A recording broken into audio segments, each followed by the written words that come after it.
One of the most important things in running a successful startup is having great feedback loop. And by feedback loop, I mean the whole mechanism for actually gathering feedback, implementing that into your strategy, plan, and vision, and executing upon it. So it's really a circle like that. So on one hand, you have your product service that you are actually running or building.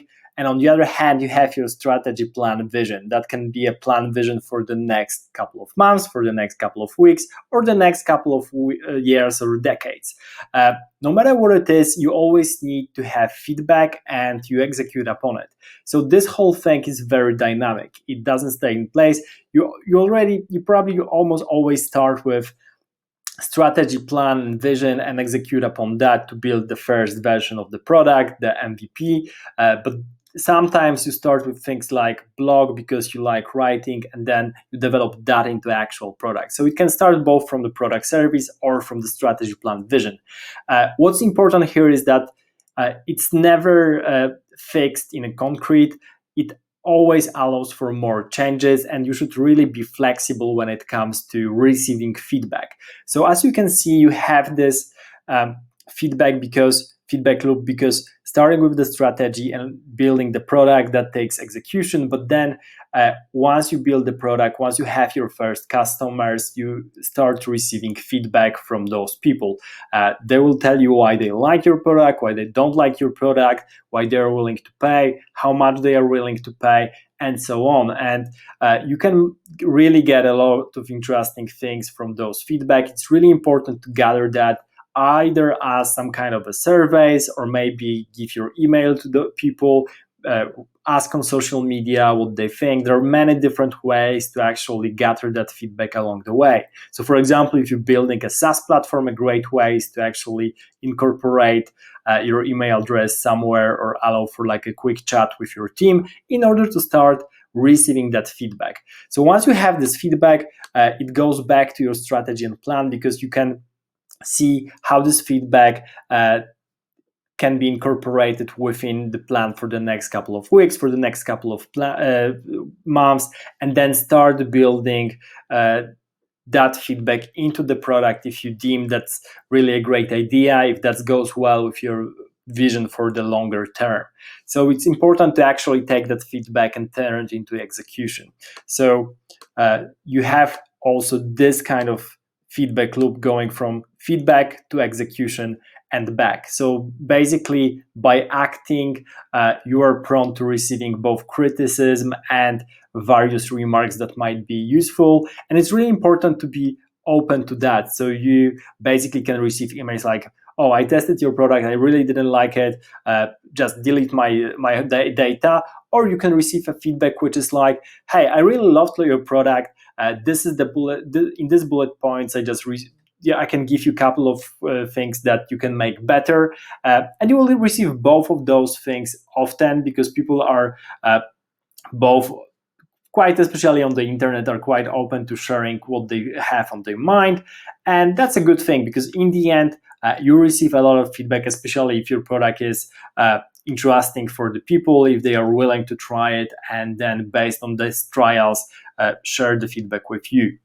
So if you're not receiving any feedback, it means that your product is not even interesting for your potential haters. So there's probably no point in building that, or maybe you should rethink what you're giving to your users and what you're asking for, because people are often willing to give you an opinion. You should just ask most of the time, and if you're not receiving any kind of feedback, it means there's something wrong in the whole system, in your channels, how you set it up to receive the communication from your potential users or clients. So having said that, on the other hand, you also need to execute, you need to act. Well, business is all about acting, as we know. So it doesn't matter if you have a great strategy plan or vision if you can't act upon it. So you also should take the feedback with a grain of salt, and then think about what you actually can implement, what will influence the largest amount of users, people in the next weeks, in the next couple of months, in the next couple of years, and have all that together. So it's really important to have the coherent plan for what's your strategy going to be. Definitely also think about plan B, plan C, depending on the potential feedback you might receive.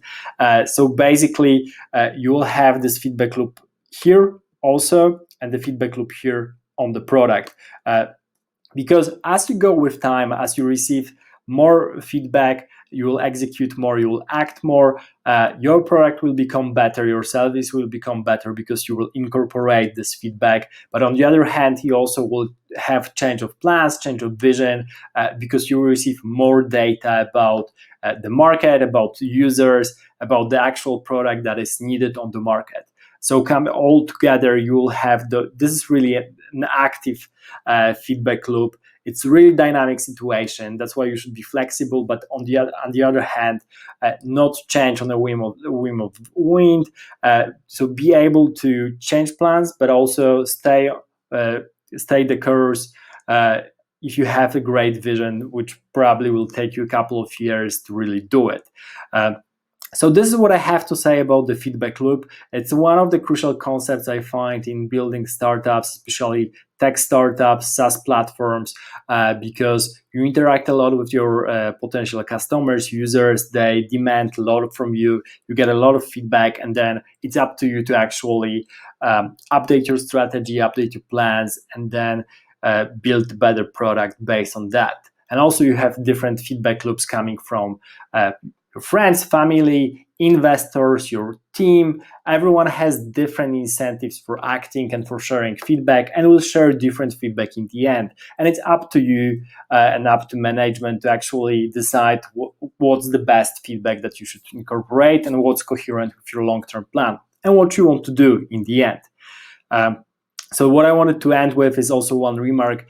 This whole feedback loop is also the reason why startups will always win with large enterprises. And the reason for that is you will have shorter feedback loops in startups than in enterprises. Because, for example, if you were to change something in a product which also relates to marketing, you will have to engage at least two different departments, marketing and maybe IT or some other department.